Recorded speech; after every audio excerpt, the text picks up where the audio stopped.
Hello, ladies and gentlemen. This is a March 30th. That's right. You got like a day and a half left edition of the MSP Initiative Live. And if you watch this show or you don't, we're going to go through some housekeeping and then we'll get on with the good stuff. So mspinitiative.com. This and every other session we've ever done is there in podcast and video format. So that way you can catch all the silly shenanigans, and the people who give out their cell phone at the end of this session, they're on here. So you can go back and grab them. We are running a in-person event this year called MSP Community Minds. We are going to have it in Denver, August 13th and 14th. So circle your schedule and register. We're gonna have some pretty good, experts from around the industry that are going to try and workshop you through concepts rather than just a PowerPoint with bullets that you never actually do anything with. One of those special guest speakers is here today. We are also announcing, and we'll be posting these up momentarily, some of our MSP block parties. We did one in London a week and a half ago, and thank you if you came out for that. That was awesome that we were able to take it over across the pond. But we are going back across the pond for DattoCon Dublin in June, so circle that one. We'll be at Taylor Business Group Big in August, a few weeks after MSP Minds in Fort Lauderdale. Circle that one. Boat will reemerge there, and it's a nice one at that. And we're also circling DattoCon Miami as well. So circle that. Those are 3 parties. Put them on the schedule. We love the block parties. We know you do too, and you should definitely check them out if you haven't already. We're still stitching together all of the videos from the All-American Rejects back in November. That'll be cool. You might be able to get an entire concert if we put them all together. Maybe I'll give them to Erik to put, stitch them together. He's good at that stuff. I'm in. Second to last is community offers. We have some few companies here, and we have more coming that have posted offers for the industry and the community. Feel free to check those out. And then our industry calendar. And all we're doing is just consolidating for you. I know a lot of people have different versions of this calendar, but check it out. Should take you to the end of the year. If we are missing something, submit it. And that way we can just keep up to date with everybody and all their various events throughout the year. And that is my housekeeping. Today, we bring on maybe a name you don't know yet, or maybe you do, but a good friend of mine out of the Denver area, or he likes to make it there sometimes, maybe not exactly from there, Mr. Erik Boles. How you doing today, Erik? George, my brother, doing exceptionally well. How are you? It is a Thursday. I'll give you that. It is a Thursday. It's the end of the month. It's the end of the quarter. It is that time. It is definitely like, and the first quarter of this year just absolutely was on fire. Like, it was almost like you weren't sitting in the classroom watching the clock tick and like warp speed. Dude, it was like, it was Christmas, and now all of a sudden, like we're in spring, like winter's over. You say that, but it's opening day here in Philadelphia for my Phillies, and it's like 20 degrees is with the wind chill. So not so sure about that spring part yet. For those of you in warmer climates, yeah, lucky you. Yeah. Well, and we're in Colorado, and we always have what we call fall spring. So it's like things get warm, the grass starts to get just a little tinge of green, and then we get about 18 inches of snow. I get snow too, but I would prefer to be on a plane somewhere else when it's happening. I'll be honest. Oh, you're in Philly. You get way worse snow than we do in Colorado. Like, we get bad snow up in the high country, but everybody's like, oh, it snows so much. Denver, Colorado Springs, at Pueblo, Fort Collins, doesn't snow all that much. Like, when it snows back east, you guys get snow. Yeah. And the humidity's way higher, so it's way colder there. 100%. No question. It's bone chilling cold. Here it's dry. But at this point, if you don't have a snowblower and you're in the Northeast, it's on you. Like, you had every opportunity. So, dude, I got like a 30-inch snowblower. It's like the width of a sidewalk. It's 2-stage, whatever. It'll shoot snow all the way across the street onto the sidewalk on the other side. And now I get mad when it doesn't snow enough to use the snowblower. Do you and your neighbors, like each other, or how does that work? Yeah, I did it on accident. Like, I was like, let's see what this thing will do. And I wound it up, and it shot it clear across the street. And I was like, huh, that might be overkill. I might have overdone it just a little. Yeah, if I had a sidewalk and your snow ended up on my sidewalk after I did it, might have to have some words. Just gotta be honest. And if you're in the city, in Philly, people like to double park in South Philly, and they don't ticket you there for some reason. Right. Probably because there's not enough parking spots for the cars that are there anyway. But if you it's a thing, right? I don't know if you watch, It's All Sunny in Philadelphia or one of those other fun shows. Like, if somebody puts their chair down in a spot that they just shoveled and like you mess with that spot, That's bad news. Yeah. Yeah. Do that. Don't make your snowblower fill up my spot. That's right. Anyway, for people who don't know you, Erik, you have a long, crazy journey. Let's go down memory lane. How did you start, and how did you get to where you're at? And like, would love to give some context to people about Erik Boles and what you bring to the table. So let's jump way, way, way back where all throughout the 90s, I was a firefighter with the fire department, and it's the best part-time, full-time job you'll ever have because you work 9 days a month, right? You work 24 on, 48 off with a 96-hour break in the middle. And so Wait a minute, I thought everybody that has was a second job. volunteer. What's that? I thought fire departments were mostly volunteer fire departments. They are back east. There's Okay. there's still a great deal of volunteer culture back east, but as you start on the west and move across, or as you start on the east and move west, it's much more paid. Um, yeah, so everybody's got a second job, right? And uh, I was a buddy of mine in like 94, 95. I'd kind of been a computer geek ever since I was a kid. Like, you know, my parents bought me the first Apple IIe in 1981 or whatever when I was 11 years old. And I had a couple modems, and I stole phone lines from neighbors and my sisters and my parents, and ran a BBS out of my parents' house and all that. But it was just more of a whatever. And then somebody showed me a chat room on AOL, and they were like, dude, we can meet girls on this. And the first thing I thought was, I was like, you can make money at this. Like, there's an entire focused group around a specific topic, and there's hundreds of them. And that kind of started that buzz. And then, so I started a web design company, right? And that was back in 1995 when anybody could be a web designer because every single website sucked, and Sure. you didn't have to have any skill. Sure. And so I did that, and lo and behold, I was in a small town in Washington State, and a company out of Seattle, Washington said, "We don't really care about you or any of your stuff or your hosting or any of that, but we would like to buy your client list." I was like, "Wow, that's weird." Okay, so I sold that. That was 8.5, 9 months into starting it. Um, Wow. That's a During quick that time, I turnaround. met with all these businesses, and all these businesses were like, we have like a printer on every desk. Everybody has a dial-up connection or whatever. Like, how do we connect all these together so we only have one printer? Everybody uses the internet together, and we got a lot of that. So we started the Bowles Group, which was a consulting team, a consulting company mainly about connectivity, networking, all that kind of stuff. Hmm. Whatever. Didn't know the first thing about networking, but neither did they. So win-win, right? And so I went out and figured it out, and we started that, and sold that in about 13 months, 14 months, about 14 months, to a company in Portland. And what we learned through those two processes was, when websites get built, there's a company that hosts a website, and there's a company that writes all the stuff on the back end, PHP, JavaScript, Java, MySQL, whatever.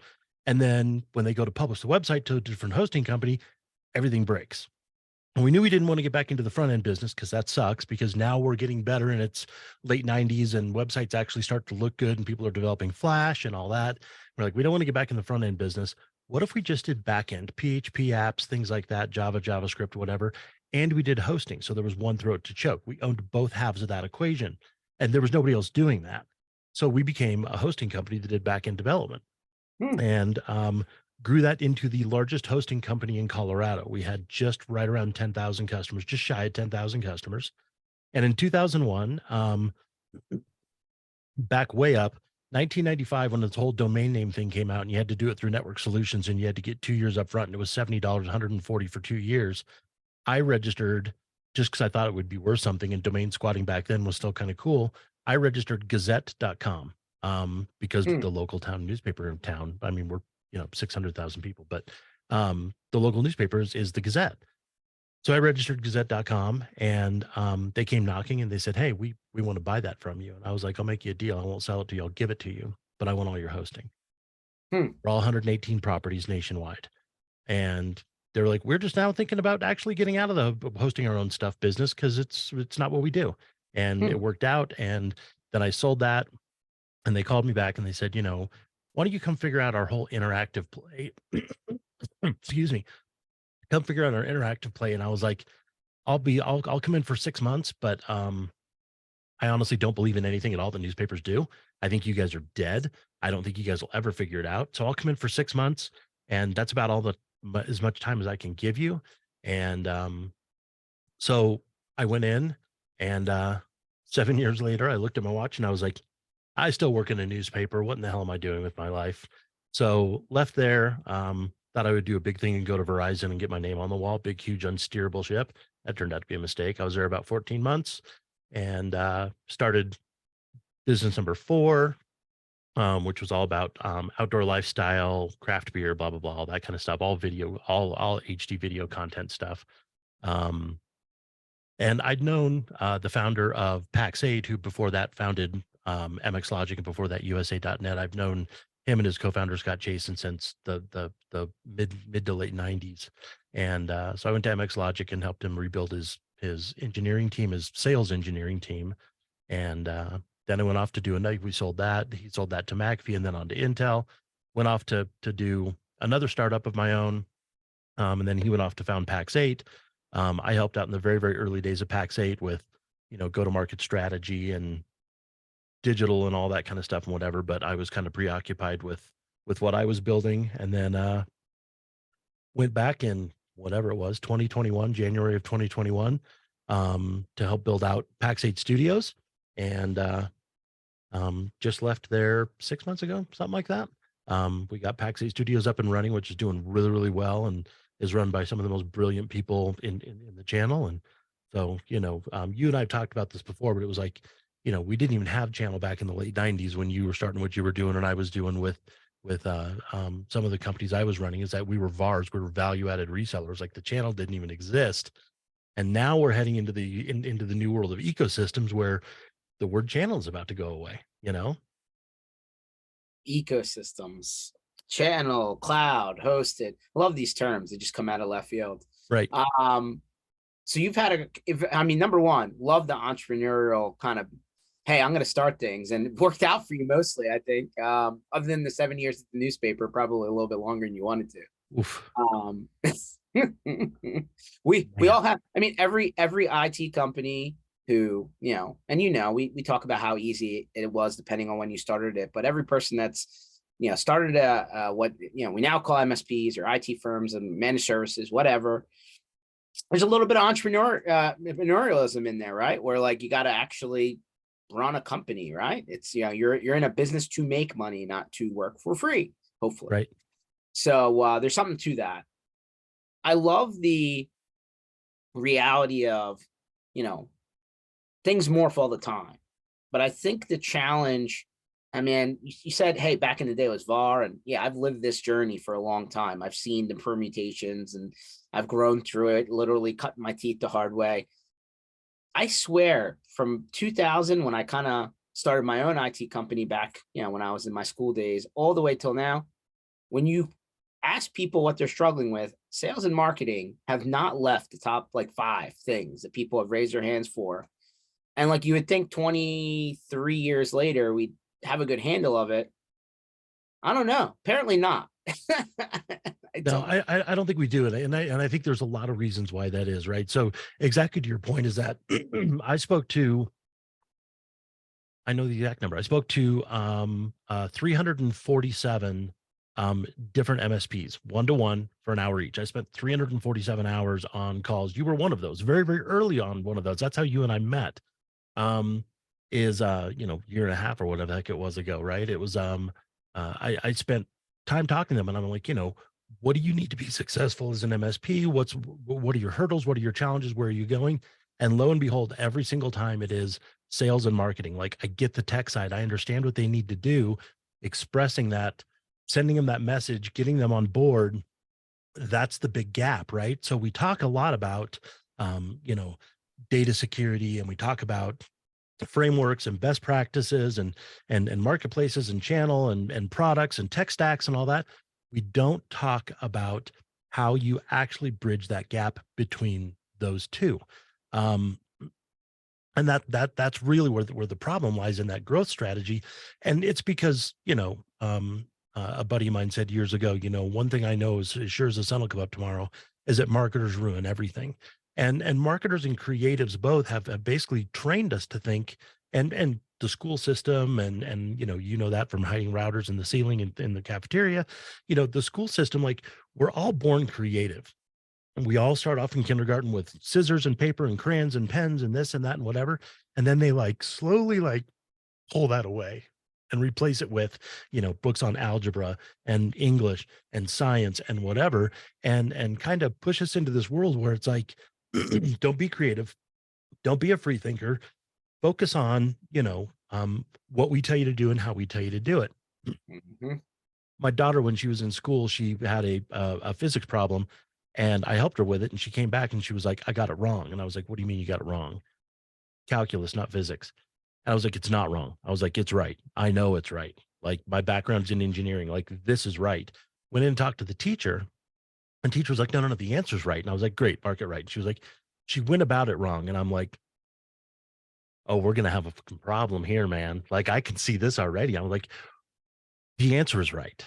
I was like, there is no wrong way to do it. She was like, we have a way we want them to do it. And I'm like, I do not care what you want. I was like, as long as she gets the right answer, which is what you asked. And I was like, I will be at the administration building taking it apart brick by brick if we don't solve this here. But it was very, very clear that it's like, we want to train you down this certain path. So, everybody's creative. Everybody has that creative spirit, and everybody understands marketing from the way that what we think about marketing. Now, that's not a dig on marketing, because I think marketing is a different thing. And I think there's so many not real marketers that claim they're marketers that it's kind of washed that out. And so we don't understand what a marketer is. But just engaging with humans, being normal, being human, having a conversation, adding value instead of selling, that's marketing. And it's certainly the future of marketing. As we head into 2023 in the creator economy, everything has changed. Like, we're literally in this weird space that you saw in the late 90s when the internet really started to pop, and everybody was like, oh, there are multiple things converging at once, right? Well, we're there now. We just came out of a pandemic. Everybody's way more comfortable on remote calls. Everybody's way, way, way more comfortable on video. Um, the pandemic kind of taught us that we spent way much more time online. We're done with banner ads. We're done with injected ads. We're done with being sold to. We're done with cold calls. We're done with drip emails. We're done with all of that stuff. Where all these things are coming together. Like, the next leap is where what's really exciting about this is that, and there's an economic downturn, and as we know, cool things are born in downturns. Um, it's not exciting to see people lose their job in tech. What is exciting about this is that this is one of those evolutionary moments where large, too big to fail companies um, sit back on their heels and get comfortable, and the small, innovative, I don't need to go through 5 meetings and 17 different people to get something done, go flying past them. The people that they originally thought were ankle biters are now whipping right past them, and they don't understand what happened and how it happened. And so I think the opportunity that's in front of us as MSPs, as ISVs, as all of those things is massively, massively huge.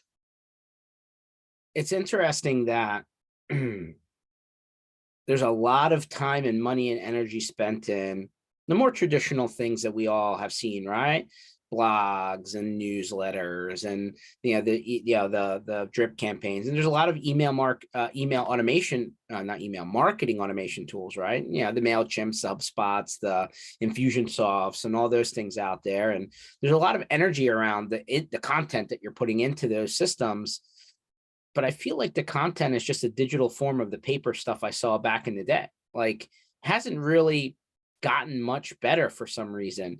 And like, there's a reason why, and I'm not trying to target anyone, but there's a reason why they're like, hey, come buy this program and we're going to show you how to do it. And then you do it. And then they come back and they're like, well, it didn't work because you didn't send it to enough people. And I'm like, wait a minute. How many people is enough people? Oh, 20,000. Yeah. 20,000. Now it's like, now we're just, making stuff up, I think. But bottom line is, I feel like the traditional marketing tactics may have some value still, but like, they're not moving the needle. They haven't been moving the needle for so long that people don't even know what the needle looks like. Yeah, I completely agree. And that's, one of the arguments that I've heard from a lot of people is, You know how I know cold calling works? Because it's worked for the last 12 years. That is the equivalent of saying, you know how I know that horseback works? Because it's worked for the last 300 years. And you're right, it will still work. If you cold call enough people, you're going to get somebody to say yes. But Mhm. increasingly so, more and more people are saying no. So it's not that it's ineffective. It's just that, and I don't think that we should eliminate, you know, outbound calling.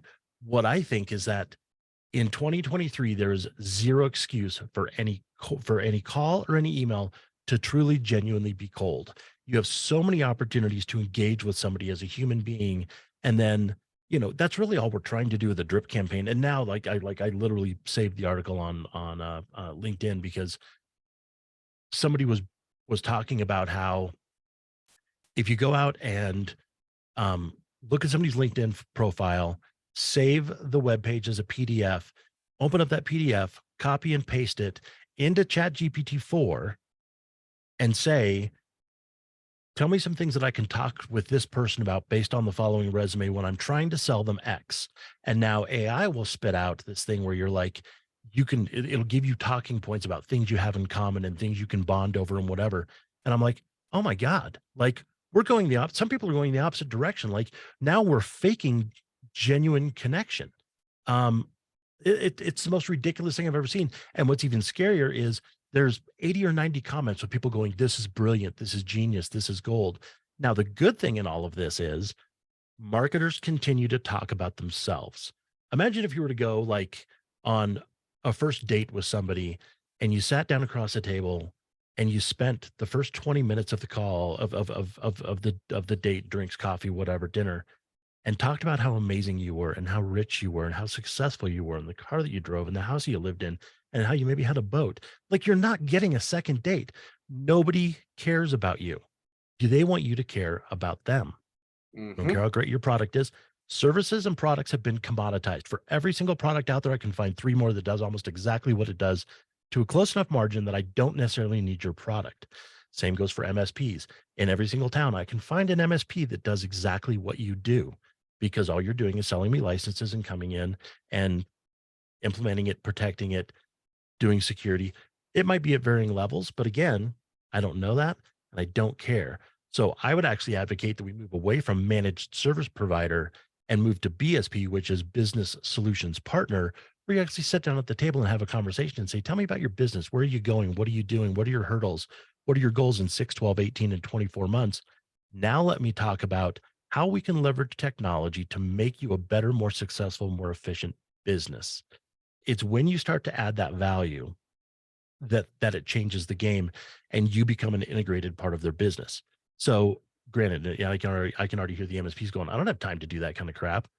What if you could make the same amount of money you're making right now with half the customers because you had a higher seat count, more tech invested, your cost per customer or your revenue per customer was higher and your CAC was lower and your lifetime value was higher, right? I mean, that seems like kind of a no-brainer, to not have to manage so many different customers, you know.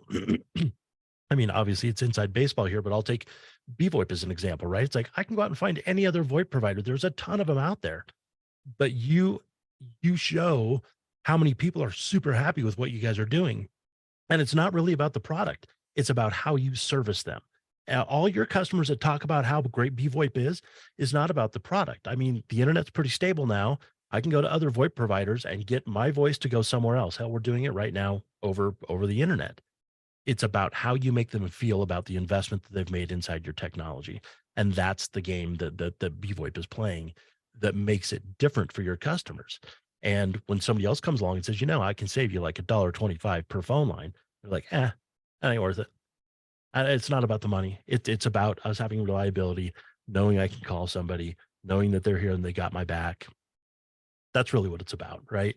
So, That's, um, listen, we see it every time, right? We talk about, I'm going to bring it up until they do something different. Frontier Airlines deleting their phone number saying you can't ever call us anymore. Chatter bust.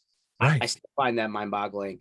Bottom line is, depending how the economy is going, either a lot of people invest in customer experience or a lot of people cut it out and try and automate as much as they can. And like, there's always this roller coaster of that up and down. From a modern way to, number one, deliver a message, make an introduction, gain some sort of traction. Our mutual buddy, Gary V, right? He's like, if you're under $25 million in revenue, the company's brand should never supersede your brand. You are the brand. You are the company, the person. That's Somebody right. needs to be the face of your company. Who is that? I think a lot of MSPs hide behind some brand that got created for them, and most of them aren't super, to be honest. The product is no longer the brand. The logo is no longer the brand. The people are the brand. Cisco figured this out, right? Cisco just implemented a program, or in the midst of implementing a program, of turning all 84,000 employees into content creators.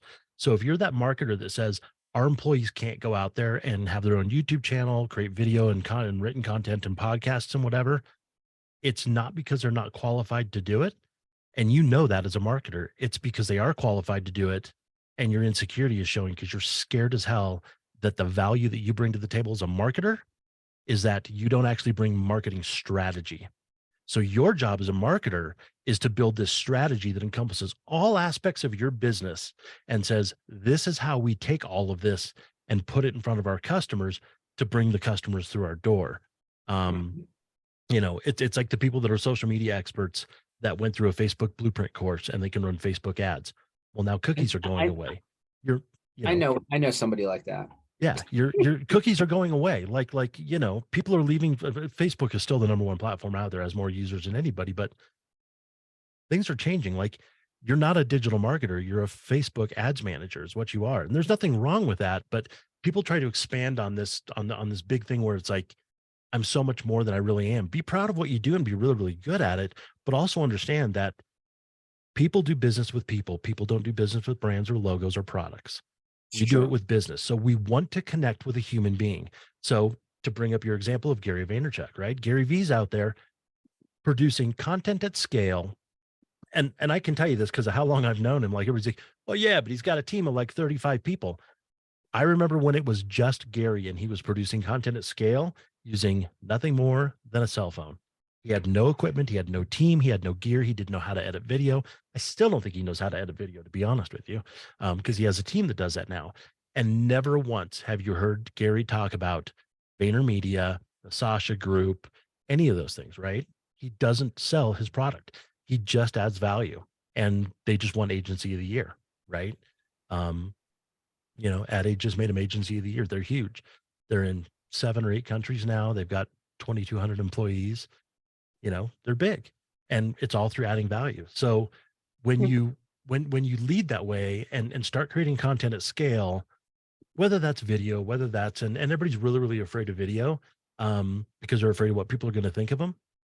Nobody cares they don't care. Nobody cares. There's going to be people that are going to make fun of you. There are people you work with in your office right now that when you leave the room, they make fun of you. F them. Who cares? People are people, right? That just shows their insecurity. It's going to happen. But firing up a video camera, writing a blog post, whatever, and adding value to people's lives, those are the kind of people that you want to follow. The people that do that for you, those are the ones that you follow. The ones that continually tell you how great they are and why you should buy their product and how you should download their white paper and do lead capture with email addresses and all that. Those are the ones that you're like, this guy's obviously trying to sell me something. Like, George, you and I have talked about this. It's like, we're always taught, like in grade school, that or in management school even later on, is that the minute you use the word but, nothing before it matters, right? So it's like, George, you're a great employee. Everybody loves what you're doing. You've really pitched in the last 6 months while we're going through this project, but there's something that we need to work on. The stuff that I just said no longer matters. You didn't even hear that. You erased that from your memory because now here comes the negative shit. And oh God, I'm a horrible person. It's human nature, right? So the minute you start to add all this value and then you go, and if you'd like to learn more, download my white paper, just put in your email address. I now see it as a thinly veiled sales pitch. I know exactly what you're up to. And I don't believe any of the crap that you just told me. Open it up, add value, shut it down, never sell. You can say you will sell eventually. I'm not saying don't sell, but don't sell when you're adding value in that content.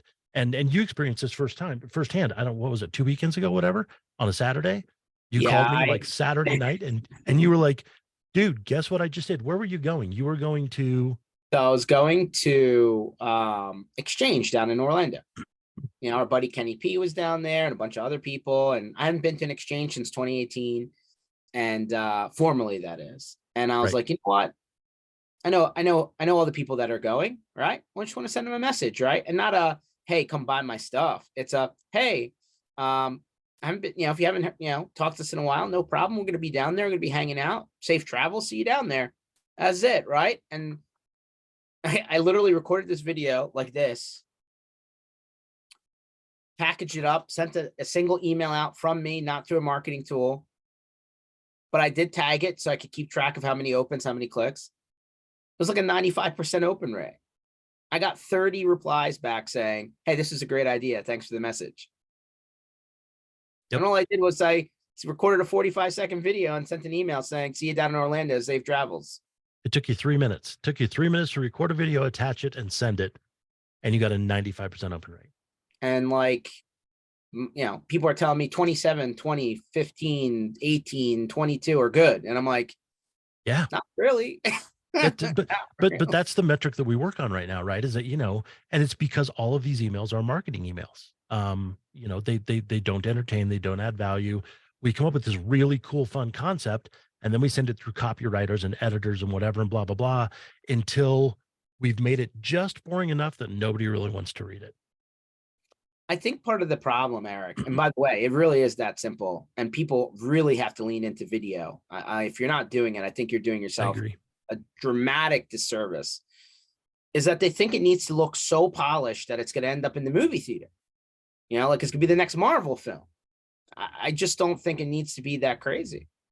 Yeah, I agree with you. And I think this is where the opportunity is, right? It's like we have this crossroads where traditional marketers are not willing to let go of what they're doing. There's some salespeople that are like, I'm just going to keep pounding the phones and doing outbound calling until I'm annoying everybody. I'm going to do drip campaigns until they send me to spam. I'm going to message them on LinkedIn and try to get them to download my product, which for an increasing number, there's the CISO of Boom Supersonic, the guy by the name of Chris.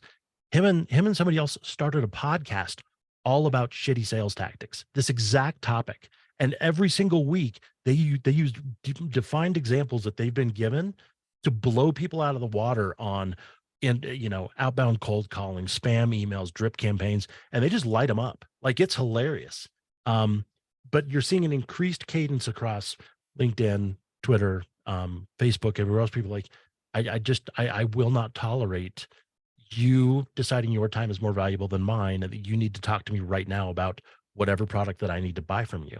My time is valuable. Engage with me like a human, and which is exactly what you did in video. So we've got all this AI stuff, and I think AI is amazing. If you're not leveraging AI, if you don't understand GPT-4, if you're not understanding Midjourney and a bunch of the other tools that are out there, these aren't replacing marketers. These are yet another tool within the toolkit, right? No different than Facebook ads didn't replace marketers. Twitter didn't replace marketers. Video cameras didn't replace marketers. Zoom didn't replace marketers. AI is not going to replace a marketer, but a marketer that understands how to use AI will replace a marketer that does not understand how to use AI. It's a tool, but we do have all these people that are leaning way too heavy into AI. We have traditional salespeople that are doing this cold calling outbound and emailing and whatever, these traditional things that just don't work anymore. They're not leveraging partnerships within the ecosystem. So as we start to look at this ecosystem of how do I partner with people and how do I increase, there's a company called Reveal that kind of coined the term nearbound, which is not outbound and it's not inbound, it's nearbound. Leverage your partners, work with them, create content with them. Like, if you think about a Microsoft or a BVoIP or a Huntress or something like that, they have thousands and thousands of partners to choose from. Why would they give you the MSP the time of day when they have others that also want their mind share? They want to go to market together, they want to partner together, all those types of things. Why would they give you the time of day? If you're creating content at scale and earning an audience and people are following you, that makes you way more attractive to that partner, to that vendor, to where they're going to start to work with you more in, MDF funds, things of that nature, where they are going to start saying, I'm going to put more of my investment into company X. If I'm an MSP that's out there talking about VoIP and how much VoIP matters all the time without actually selling VoIP and just talking about the benefits and the value and whatever, I'm way more attractive as a partner to be VoIP than somebody that just has a website that talks about the different things that they do. And one of those happens to be voice over IP and UCAS, right? So here's a couple things that are, that I've learned in the last several months. One, visibility is measurable, but it happens over time. I don't care what you're doing. Very few things become viral overnight and just explode. But if you're consistent, and like, I think the very next important word, like 1A and 1B, consistent and genuine, right? If you're not coming, if it doesn't come off as authentic and genuine, not going to happen. But like, I travel a lot, right? That's part of my gig. I'm on planes a lot, we're at events a lot. We do a lot of after hours stuff, shenanigans. I post a lot of that stuff, including my latest new favorite thing, George versus airport security. Right. And like, I throw that stuff on there. And then like I get into my regular like cadence, right? Where we're getting into like conversations and, what could be prospective calls with MSPs, what have you. And they're bringing up those videos like, dude, I saw you came back from London and you had a problem with TSA. I'm like, yeah, I did. And like, it actually comes up in the conversation. Now, all of a sudden they're like, there's a connection there coming into somebody that you may not even know or know well. And like, they already know what your situation is, right? They're following you. So I'm not saying you got to be, posting 80 times a day, but if you're posting like authentic stuff, at some point it will take off. It's just, you got to keep consistent at it. Yeah, that's exactly right.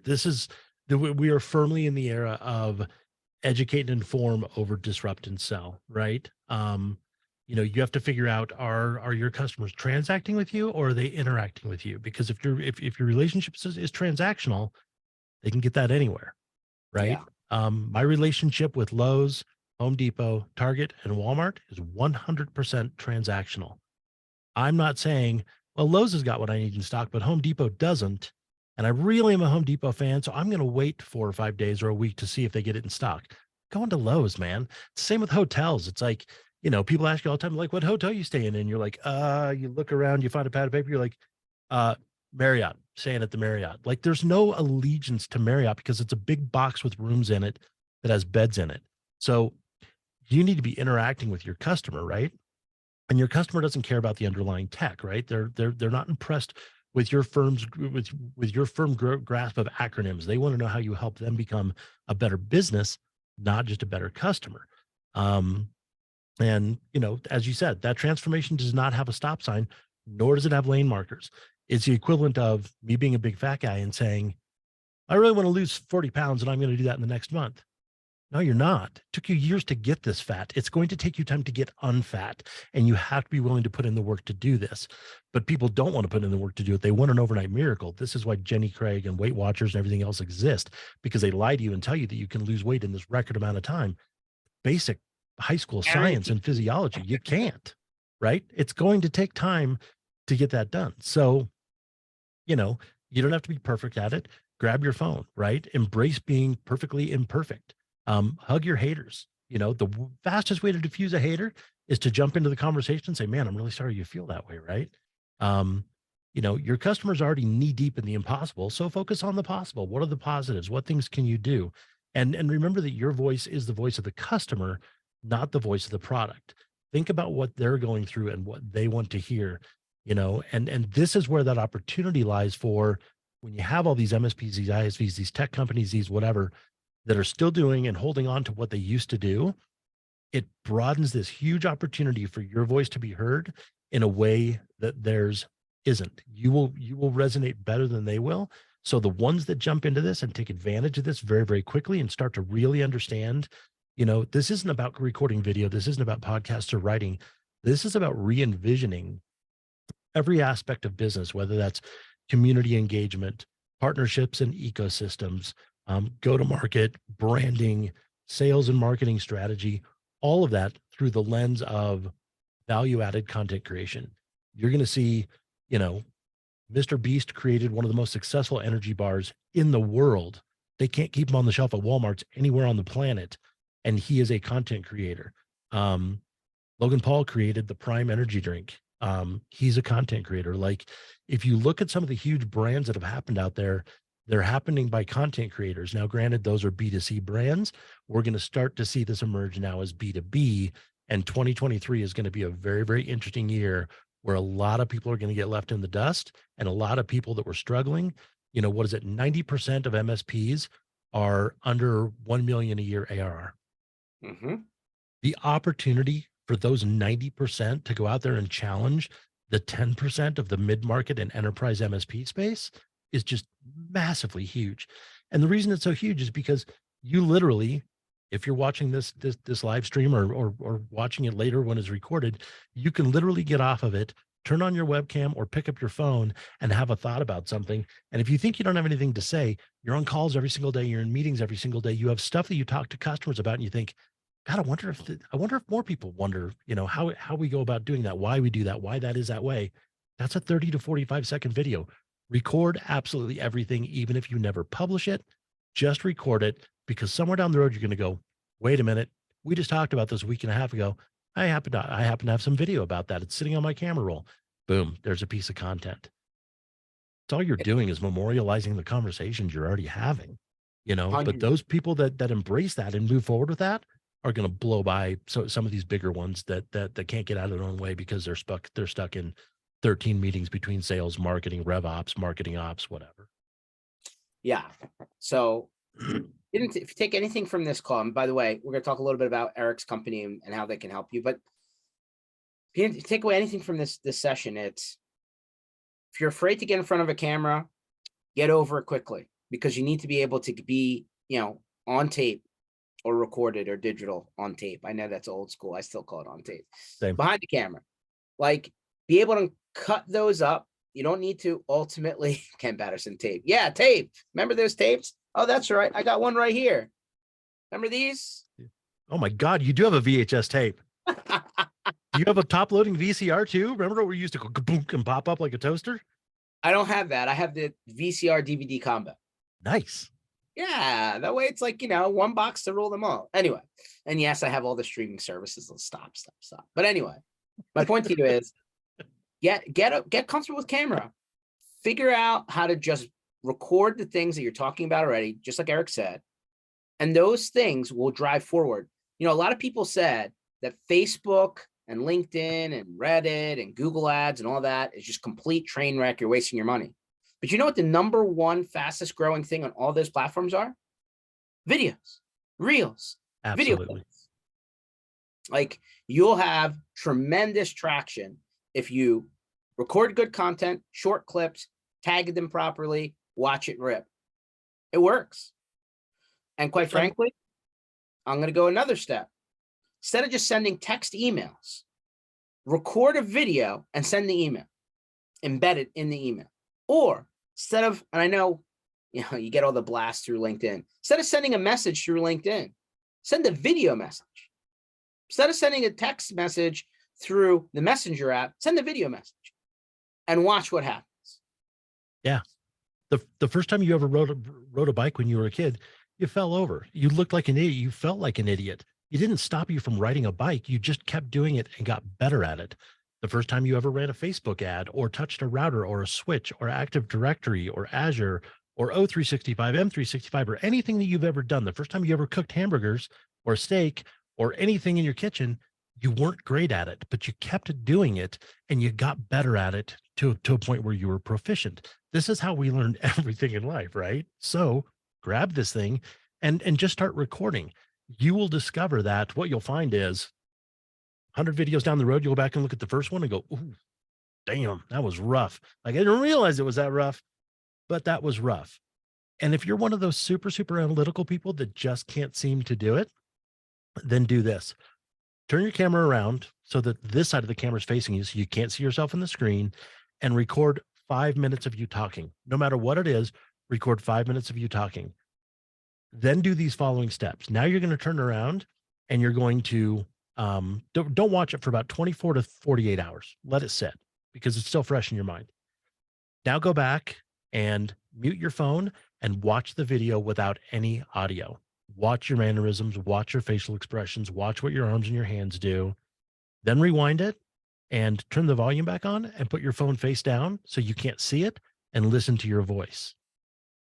And then you can go one step further and open up your Mac or your PC or whatever and do dictation and read it in there so it brings it in as text, and then turn around and have it speak it back to you from that text file, and you'll hear it at a monotone cadence and see if your message makes sense or not.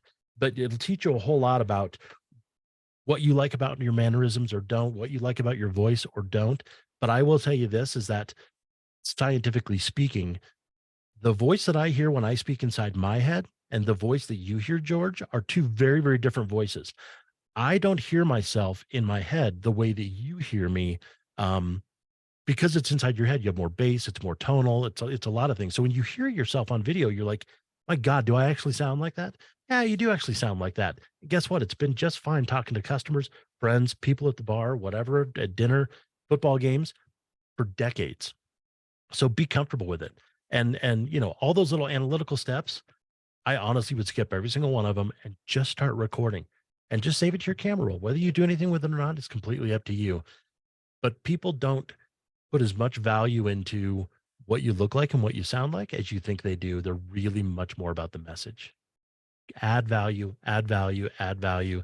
And the minute you feel yourself starting to slip into that thing of, you know, hey, what we do here and what we do at my company and how we add value, stop. Stop right there. Just add value. Become that person in the room that everybody wants to be around, because you impart so much wisdom on them about things they haven't thought about. And now it's worth mentioning that, then I've heard this a lot from people, is that they say, well, yeah, but there's already everybody in the world talking about that. Great. Back early in the tech days, I told you, company number 2, we started doing networking, right? And I was like, oh crap, I have to figure out this subnetting thing. I don't even know what the hell that is. What the hell's a subnet? I was like, I understand this whole 255, 255, 255.0 thing, but I was like, I don't know what the heck it does. I just know that I need it. So I was like, all right. So a buddy of mine was like, dude, Microsoft book on subnetting. I know it seems counterintuitive because it's a Microsoft publication, but it literally is the best book on subnetting. And I went out and bought it and I read it and I was like, yeah, I don't get it. So I bought 3 other books. I read blog posts. I read all kinds of stuff on subnetting. And I'm like, well, that's it. I'm a moron. I cannot learn subnetting. I'm the stupidest human being that's ever lived because I can't understand what subnetting is. I was like, that's great. I'm an idiot. I guess I'll just not work in tech anymore then. And I was sitting down at a bar with a buddy of mine who's a Cisco engineer. I was like, I can't learn subnetting. I don't get it. And he was like, hang on. And he grabbed the waitress, walked by. He's like, you got a pen? She was like, yeah. So he grabs a napkin, takes him about a minute and a half. And I was like, holy shit, I understand subnetting. He's like, yeah, it's not that hard, man. But it was like the way he explained it versus all the books clicked and I got it. The point in that is that, yeah, everybody's talking about the exact same thing. Everything's reused and rehashed. It's the person that delivers it and how they deliver it that makes it resonate with me. So if I'm a business and you're an MSP and I trust you and I believe in you and you explain it in a way to me, a topic that I've already seen in 3 different articles and seen 2 different people talk about in different places on LinkedIn or whatever, or YouTube, yours probably will resonate with me a little bit differently. So it's okay to talk about the exact same topic because you're adding your perspective and your flair as to how this is important to the people that are your audience. And you don't need to be the next Gary Vee or Mr. Beast or Casey Neistat or Logan Paul. It doesn't matter how many people you have. It matters how many people you influence. So if you've got 100 people consistently watching your video, but you're influencing 85 of them, that's way better than having 1 million people watch your video and only influencing 1,000 of them. Very. And So by the way, Kenny P says tape, but Kenny P, did you hear they're bringing Blockbuster back? Go to blockbuster.com. It's resolving. It goes to a dude, page. it's rad, isn't it? So if you didn't know that, you learned that here. And then he says, but Boles has a voice of a soft rock radio station DJ. Coming up at the top of the hour, we will be playing some Kenny G. Along Hey, with Kenny P. along with Kenny P. I'm Kenny P, and we'll be playing Kenny G for the next 71 hours. That could be interesting. Is there 71 hours of Kenny P plus Kenny G? Oh no. So let's take the last few minutes here to talk about this new company you just started, since this is like your, I don't know, fifth company, sixth company, eighth company? I've lost track. Sixth now, yeah, number 6. What's Um, number 6 look like? What is it going to do for the people who might be watching this stream? you know, companies 1 through 5, I was super focused on like, how do we scale? How do we get big? How do we do this? How do we do that? Like, how do we, put our name on the wall and get people to notice us?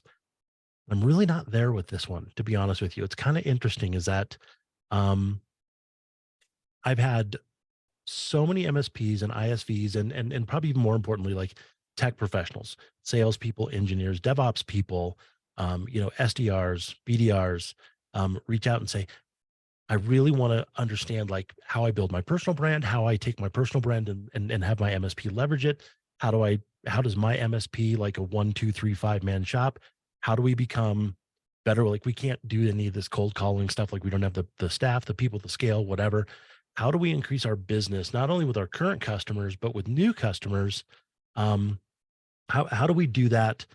Um, like show us how to do that, consult with us. And there's not enough hours in the day. And there's a price barrier for a lot of these smaller MSPs. And so we kind of talked to a bunch of them. We said, okay, let's form a community where it's a bunch of MSPs, ISVs, tech professionals, et cetera. And we are literally discussing, you know, uh, community and engagement, partnerships and ecosystems, branding, marketing, go to market, sales strategy, all of those things through that lens of how do we communicate with our customers through content, whether that's audio, video, written, whatever. But how does this all, how do we close that last mile gap? We don't talk about, you know, how you build an MSP from a financial perspective or what business processes you put in place. You should already know that. And if you don't, there are people like Taylor Business Group and Pax 8 Academy and a ton of places out there where you can learn that. Not that we couldn't teach it, it's just not in our wheelhouse. So we've gotten, Kenny P, a handful of other people across the cloud ecosystem to help be mentors and participate in this. And this is really what this is becoming. And rather than being that, there's no templates, there's none of that download our marketing template and go put it on LinkedIn along with, 350 other MSPs. I don't believe in any of that. This is genuinely teaching you how to create original, organic content. It's not to say that you don't need a marketing department, you don't need creatives, you do, but this is that push to develop your personal brand in value to yourself and in value to the business, how to develop your business brand, all through content, right? And it kind of closes that last mile gap.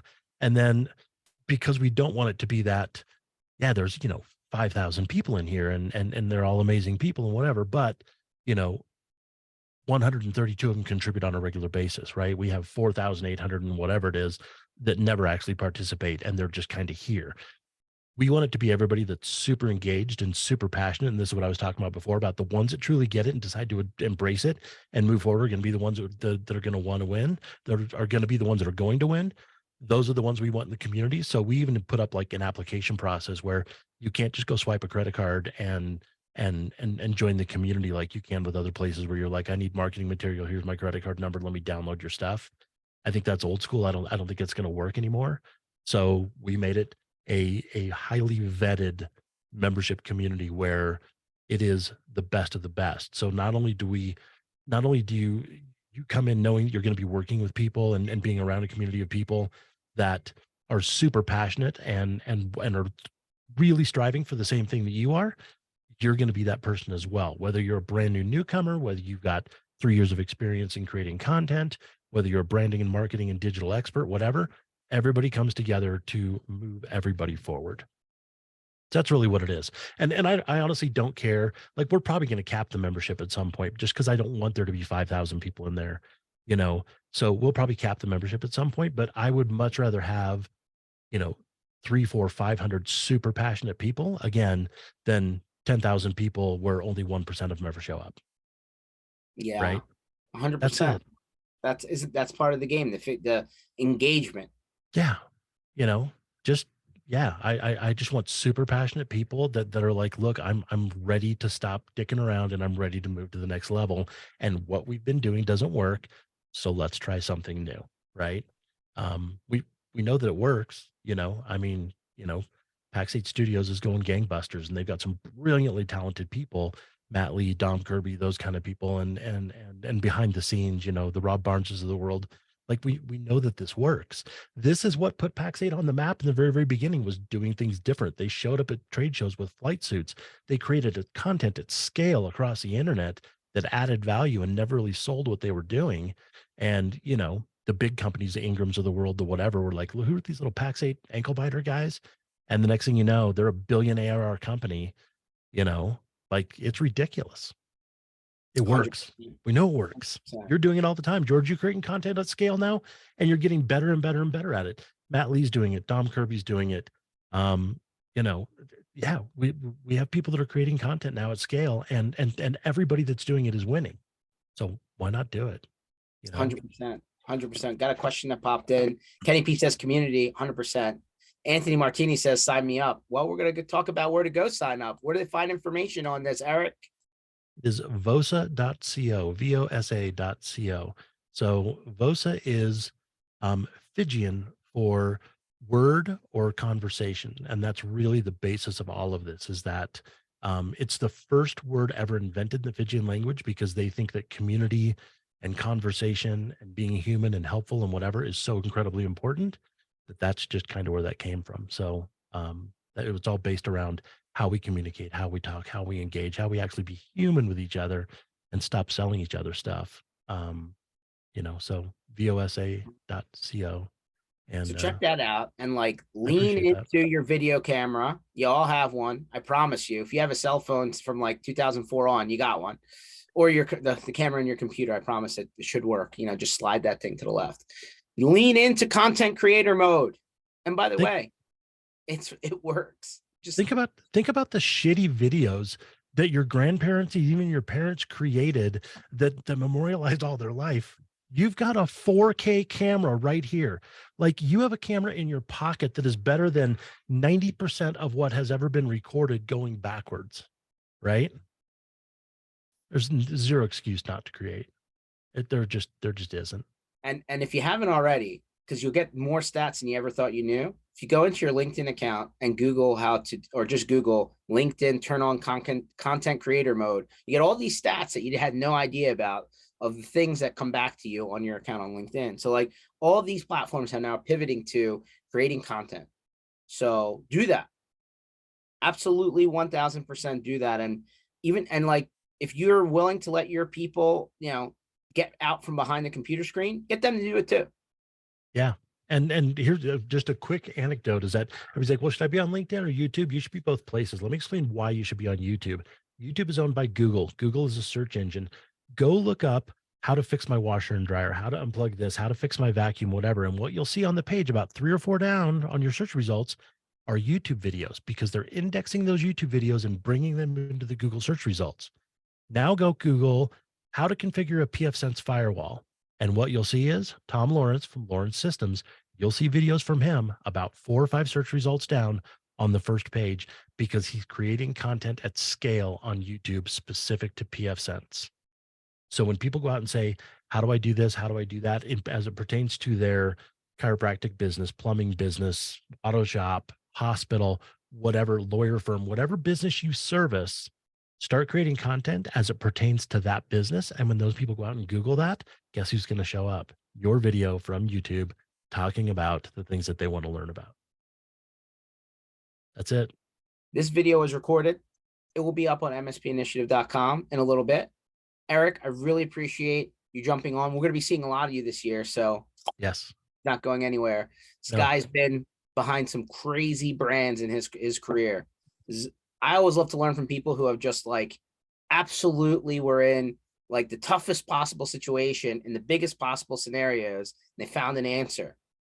I'm a problem solver guy. I love people who find answers to problems. same. Anyway, mspinitiative.com. We're going to be back here Tuesday, Thursdays, 1 o'clock Eastern time, 24/7. mspinitiative.com is where everything gets parked. See everything we do, and we'll catch you on the next one. Erik, we'll be in touch, my friend. Thank you, George. Appreciate you so much. You got it, my friend. Have a good one. Hey, take care.